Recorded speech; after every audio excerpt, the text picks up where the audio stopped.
दोस्तों आज की इस वीडियो में मैं आपको विश्व के सभी महासागरों के बारे में बताने वाला हूं। एक्चुअली सागर और महासागर दोनों ही इंपॉर्टेंट टॉपिक्स हैं। तो पहले हम महासागर को पूरा करेंगे और फिर सागरों को पूरा करेंगे। तो विश्व में कुल 5 महासागर हैं, जैसा कि आपको पता है। सबसे पहले आता है प्रशांत महासागर, फिर आता है अटलांटिक महासागर, हिंद महासागर, अंटार्कटिक महासागर और आर्कटिक महासागर। शुरुआत हम प्रशांत महासागर के साथ करेंगे। हम वो चीजें समझने की कोशिश करते हैं जिसके बारे में सवाल पूछा जाता है। तो देखो, प्रशांत महासागर दुनिया का सबसे बड़ा महासागर है, जो तकरीबन 165 मिलियन वर्ग किलोमीटर के क्षेत्रफल में फैला हुआ है, यानी कि ऑलमोस्ट पूरे वर्ल्ड में ही फैला हुआ है। प्रशांत महासागर को अंग्रेजी में पैसिफिक ओशियन कहा जाता है, जो कि लैटिन के एक शब्द पैसिफिशियस से निकला है। पैसिफिशियस का मतलब होता है शांत, इसीलिए इसको हिंदी में प्रशांत कहा जाता है। एक बहुत ही शांत महासागर है। जाहिर है जितना बड़ा सागर है उतना शांत है, तो प्रशांत महासागर। प्रशांत महासागर की औसत गहराई तकरीबन 3682 मीटर है। इसके अलावा इसके अंदर चैलेंजर डीप नाम की एक जगह है, जो कि मैरियाना ट्रेंच के नाम से भी जानी जाती है।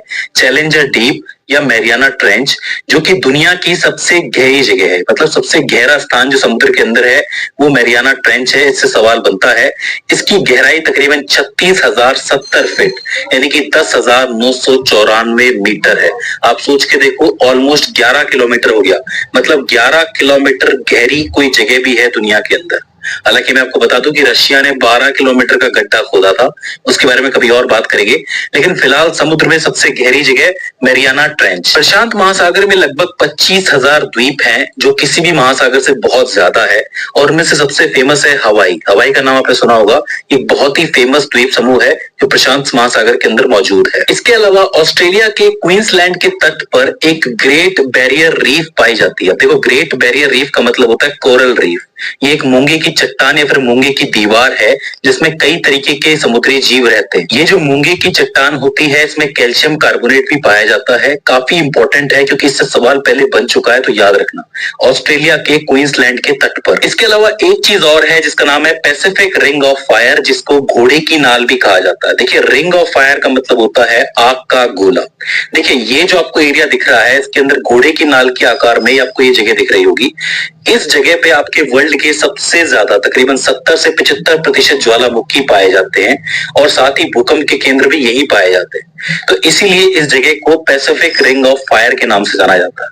तो ये बहुत जरूरी प्रश्न बनता है, इससे इसको जरूर याद कर लेना। और आखिर में एक चीज और जान लो कि चूंकि ये बहुत बड़ा समुद्र है, महासागर है, वो भी सबसे बड़ा, तो बहुत सारे देशों की जो जलवायु है वो यहाँ से प्रभावित होती है।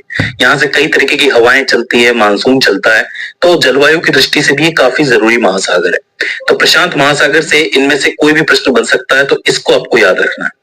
बात करते हैं दूसरे महासागर की, जो कि है अटलांटिक महासागर, जो कि क्षेत्रफल की दृष्टि से दूसरा सबसे बड़ा महासागर है, जो तकरीबन 106 मिलियन वर्ग किलोमीटर के अंदर फैला हुआ। इस महासागर का नाम अटलस नाम के एक पौराणिक ग्रीक देवता के नाम पे पड़ा है। ग्रीक देवता थे अटलस नाम के, उन्हीं के नाम पे इसका नाम पड़ा है, और ये काफी फेमस है। इस महासागर की सबसे गहरी जगह प्यूट्रो रिको ट्रेंच है। इसको याद रख लो, प्यूट्रो रिको ट्रेंच, जो कि 27,841 फीट यानी कि 8,605 मीटर की गहराई पर है। इस जगह के नाम से सवाल बना है, इसको याद रख लेना, प्यूट्रो रिको ट्रेंच। इस महासागर की जो औसत गहराई है वो तकरीबन 3,646 मीटर है, और यह महासागर भूमध्य रेखा यानी कि इक्वेटर रेखा द्वारा 2 हिस्सों में, उत्तरी हिस्सा और दक्षिणी हिस्से में विभाजित है। याद रखना, पूछा जाता है कि कौन सा महासागर विभाजित है, अटलांटिक महासागर। इसकी विशेषता यह है कि इसमें बड़ी संख्या में समुद्री धाराएं हैं, जिसमें गल्फ स्ट्रीम और नॉर्थ अटलांटिक ड्रिफ्ट बहुत प्रमुख है। इनके नाम से सवाल बना है। एक है गल्फ स्ट्रीम और दूसरी है नॉर्थ अटलांटिक ड्रिफ्ट, याद रखना। इसके जो प्रमुख बंदरगाह है वो है New York, London, Rio de Janeiro. ये तीनों ही बड़े प्रमुख शहर हैं, जिनके जो बंदरगाह है वो कहाँ पे बने हुए हैं, इस महासागर के अंदर बने हुए हैं। अच्छा, इस महासागर का एक नाम और है, जिसका नाम है अंध महासागर। इसको भी याद कर लो, अंध महासागर। इसके अलावा इसको सारगेसो का सागर भी कहा जाता है। सारगेसो सागर इसलिए कहा जाता है क्योंकि इसके ऊपर सारगेसो घास तैरती है, एक शांत हिस्से में, उत्तरी हिस्से में तैरती है, इसलिए सारगेसो सागर भी इसको कहा जाता है। आखिर में 2 जरूरी बातें हैं इस महासागर के बारे में, याद कर लो। एक तो बरमुडा ट्रायंगल इसी के अंदर पाया जाता है। बरमुडा ट्रायंगल एक ऐसी जगह है जिसके नीचे बहुत से ज्वालामुखी बने हुए हैं, जिनके अंदर गतिविधि नदी होने की वजह से कई सारे जहाज, इवन उड़ने वाले जहाज भी, जो हवाई जहाज हैं, वो भी इसके अंदर गिर जाते हैं तेज हवाओं की वजह से। तो काफी खतरनाक जगह है। दूसरी बड़ी बात यह है कि इसी महासागर के अंदर टाइटैनिक का जहाज भी डूबा था। अब ये बात तो आपको जरूर याद रह जाएगी। कौन सा महासागर है? अटलांटिक महासागर। कौन सा जहाज डूबा था? टाइटैनिक का जहाज। अब हम बात करते हैं तीसरे महासागर की, जो कि है हिंद महासागर। हिंद महासागर क्षेत्रफल की दृष्टि से दुनिया का तीसरा बड़ा महासागर है। इसकी सीमाएं एशिया, अफ्रीका और ऑस्ट्रेलिया से जुड़ती हैं और ये तकरीबन 70 मिलियन वर्ग किलोमीटर के अंदर फैला हुआ है। इसकी जो सबसे गहरी जगह है वो है जावा ट्रेंच, जिसको सुंडा ट्रेंच के नाम से भी जाना जाता है, जो कि 7450 मीटर गहरी है। इसको याद रख लेना, इससे सवाल जरूर बनेगा, जावा ट्रेंच या फिर सुंडा ट्रेंच। इसमें जो गिरने वाली प्रमुख नदियां हैं वो है गंगा, ब्रह्मपुत्र, गोदावरी, कावेरी, कृष्णा, महानदी और ज़ेम्बेजी। अब ये जो ज़ेम्बेजी नदी है ये अफ्रीका की प्रमुख नदी है, इसको भी आप याद रख लो, इससे भी सवाल बन सकता है। ज़ेम्बेजी काफी जरूरी नदी हो जाती है। इसमें जो द्वीप समूह है वो है श्रीलंका और मालदीव। इसके अलावा और भी है, लेकिन ये दो बहुत प्रमुख है, श्रीलंका और मालदीव। इसके अलावा हम चौथे महासागर की बात कर लेते हैं, जो कि है आर्कटिक महासागर। आर्कटिक महासागर जो है वो पृथ्वी के उत्तरी ध्रुव के चारों ओर स्थित है। इसके चारों ओर एशिया, यूरोप और नॉर्थ अमेरिका की सीमाएं हैं। नॉर्थ अमेरिका से मेरा मतलब है कनाडा और अलास्का, इसको याद रखना।